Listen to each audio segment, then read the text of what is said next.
कि हमारे कुछ हाई कोर्ट के फैसलों में और सुप्रीम कोर्ट से 100% मामलों में जिस तरह से हमें इंसाफ मिला है, उसमें यही कहा जा सकता है कि सुप्रीम कोर्ट ने विधाता की तरफ से जो पावर्स उनको डेलीगेट पावर्स थी, उसका सही और जायज़ इस्तेमाल किया है। और सुप्रीम कोर्ट ने हमारे दिलों को इस बात के लिए मजबूर किया है कि जिस तरह हमारे अब्दुल्ला ने कहा, उस तरह हम भी ये कहें, सुप्रीम कोर्ट जिंदाबाद। सर, परिवार आपने बहुत ज़्यादा परिवार ने सफ़र किया है इस चीज़ को लेकर के, क्योंकि 26 महीने से लगातार आप अंदर रहे हैं, परिवार लगातार जेल में भी पहुंचता रहा, लेकिन कुछ राजनीतिक दल और देखो भाई, जब कोई बड़ा मिशन सामने होगा तो मुखालिफ भी बड़ा होगा और तकलीफ भी बड़ी होगी। उस मिशन से फ़ायदे भी बड़े होंगे, नुकसान भी बड़े होंगे। हमारा मिशन राजनीतिक नहीं था। हमने अपने 40 साल के राजनीतिक कार्यकाल में पार्टी के नेताओं के, अपने सियासी आकाओं के जूते इसलिए सीधे नहीं किए थे कि हमें अपने लिए सोने या चांदी के कंगन चाहिए थे। हम कहाँ रहते हैं ये आपने देखा है, हमारा शहर कैसा था और अब कैसा हो गया ये भी आपने देखा है। यहाँ की इमारतें अगर आप देखें, यहाँ का नगर पालिका देखें, गांधी समाधि देखें और चीज़ें देखें, आपको अंदाज़ा होगा कि हमने कैसा शहर बनाया। इस सब के पीछे जो एक बुनियादी मकसद था वो ये था कि मैं, क्योंकि अलीगढ़ मुस्लिम यूनिवर्सिटी का पढ़ा हुआ हूँ और ये मेरी किस्मत की खुशनसीबी कहें या बदनसीबी कि जब मैं LLM फाइनल सेमेस्टर का स्टूडेंट था, स्टूडेंट्स यूनियन का सेक्रेटरी था, उसी वक्त मुल्क में इमरजेंसी लग गई थी और तब भी मैं जेल गया और 2.25 बरस बनारस की जेल में। तो जब ज़िंदगी की शुरुआत हुई थी तब भी जेल में था। अब जब ज़िंदगी अपने आखिरी दौर में है तब भी जेल में था। सर, अपने से कुछ गिला, कुछ शिकवा, तो मैंने अलीगढ़ में एक शेर सुना था अपने तालिब इल्म ज़िंदगी में कि चश्मे सैयद नगरा है कि फिर उठे शायद। चश्मे सैयद नगरा है कि फिर उठे शायद, कोई दीवाना अलीगढ़ के बयाबानों से। तभी मैंने अपने छात्र जीवन में ही ये तय किया था, मैं कोशिश करूंगा कि एक और AMU तैयार किया जा सके। बड़े भाई बहुत नाराज़ हैं और वो कह रहे हैं कि मुस्लिम जो हैं वो खफा हैं अखिलेश यादव से, बहुत ज़्यादा वो भी खफा थे। और आज उन्होंने सोचा, जब मेरा सवाल भी था तो वो यही कहते नज़र आए कि वो आए नहीं और हमने जो यातनाएँ हमारे भाई ने झेली है, हमारे परिवार ने झेली है, वो इस देश को हमेशा याद रहेगा। देखिए,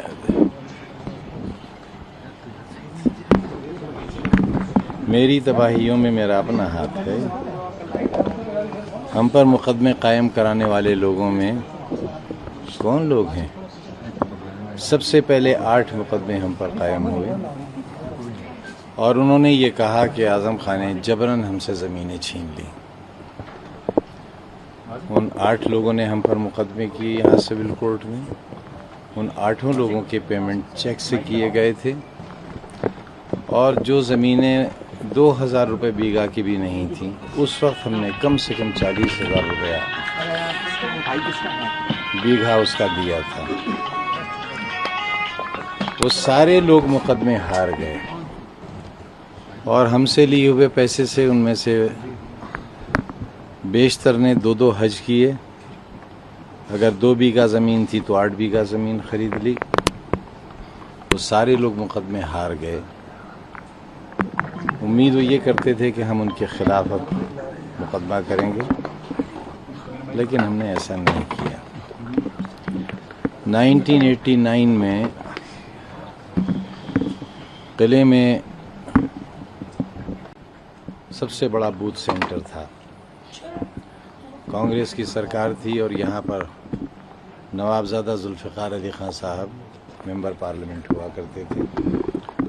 उनके बड़े भाई मुर्जा अली खां उस वक्त जिंदा थे और उन्हें हिजाइनस का लक़ब मिला। मैं, मेरी बीवी, मेरा बड़ा बच्चा बहुत छोटा सा था और छोटा बच्चा गोद में था।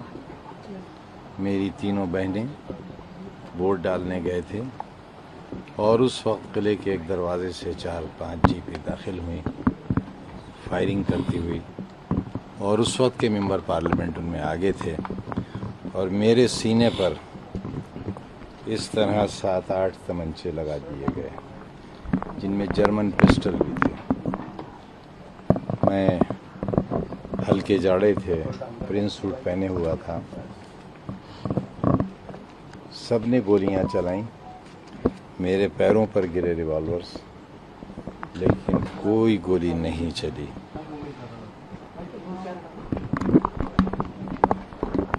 पुलिस फायरिंग हुई, कई 100 राउंड गोली चली। मेरी मौत नहीं आई थी, मैं नहीं मरा। और उसी मैदान में, जिस मैदान में यह हादसा हुआ था, पहली बार सरकार बनी, मैंने वहीं हेलीकॉप्टर उतारा और लोगों से पहली बार ये कहा कि तुमने सुना होगा अल्लाह होता है, तुमने सुना होगा भगवान होता है, मैंने देखा है। इलेक्शन कैंपेन में था पिछली बार। आप तो सब पढ़े लिखे हैं, जानते हैं अगर हेलीकॉप्टर के पर में मक्खी के बराबर भी कोई नुक्स आ जाए तो क्रैश हो जाएगा। 2 परों का हेलीकॉप्टर था और तकरीबन इतना बड़ा टुकड़ा टूट कर हेलीकॉप्टर के पर का उड़कर धमाका हुआ बहुत जोरदार। हेलीकॉप्टर नाचता रहा, कभी हाई टेंशन वायर पर उतरता था, कभी जा रही थी ट्रेन उस पर उतरता था। पायलट्स पसीने पसीने हो गए क्योंकि उन्हें मालूम था कि वो ख़त्म हो जाएंगे। उस वक्त हम नस्रुन मिनल्लाह व फतहुन करीब, सिर्फ एक ही दुआ याद रही थी, घबराहट में सब भूल गए थे। और वो हेलीकॉप्टर ज़मीन पर गिरा और वो ऐसी जगह गिरा जहाँ से आलू निकाले गए थे और खेत बहुत नरम था। जब मैं उस वक्त नहीं मरा, जब मैं किले के मैदान में इतने मेरे सीने पर तमंचे चलाए गए, तब नहीं मरा। मुझे इतना भयानक कोरोना हुआ कि पूरे अस्पताल में मैं अकेला जिंदा बचा था। मेरे सामने से सारी लाशें जाती थी, मेरे सामने वार्ड खाली होता था और फिर भर जाता था। मैं तब नहीं मरा। मेरे चाहने वालों ने बहुत कोशिश की, मैं फिर जिंदा बाहर आ गया। मैं समझता हूँ कि जो एजुकेशन का मिशन मैंने शुरू किया है वो रहे या न रहे, सदियों लोग इसके खंडरात देखने आया करेंगे। आपने अगर जौहर यूनिवर्सिटी को देखा नहीं है तो एक बार मेरी रिक्वेस्ट है आप उसे क्या आजम खान साहब का क्या जिस तरीके का अंदाज होता था जेल जाने से पहले, क्या आजम खान का अंदाज वैसे ही रहने वाला है या आवाज दब जाएगी आजम खान? देखिए, मैंने आपसे अर्ज किया कि मैंने 40 साल सोने और चांदी के कंगन हासिल करने के लिए नहीं की थी। न मेरे पास कोई बंगला है। जब ईडी वाले मेरी इंटरोगेशन करने के लिए जेल में 5 दिन आए और उन्होंने मुझसे पूछा विदेशों में कहाँ कहाँ आपकी प्रॉपर्टीज़ हैं, कहाँ कहाँ बैंक अकाउंट्स हैं आपके, तो मैंने बस उनसे इतना ही कहा कि मुझे आपके सवालात पर गुस्सा नहीं आ रहा है, बल्कि इस बात पर शर्म आ रही है कि मैं कहाँ पैदा हो गया। आजम भाई, ये जो मुकदमों का दौर शुरू हुआ आजम भाई, ये आपके पार्लियामेंट बनने के बाद शुरू हुआ। इसकी वजह ये तो नहीं कि एमपी का इलेक्शन लड़ा, एमपी चुनेगा या उसके बाद से मुकदमे किसी को दे दो आइडिया। कहने का मतलब ये वो की राजनीति में आजम खान बड़े कदम बन जाए इस वजह से तो नहीं। वो तकरीर मेरी एक दिन में कई करोड़ लोगों ने सुनी थी। मैं नहीं जानता क्या हुआ, मैं तो ये जानता हूँ कि मैं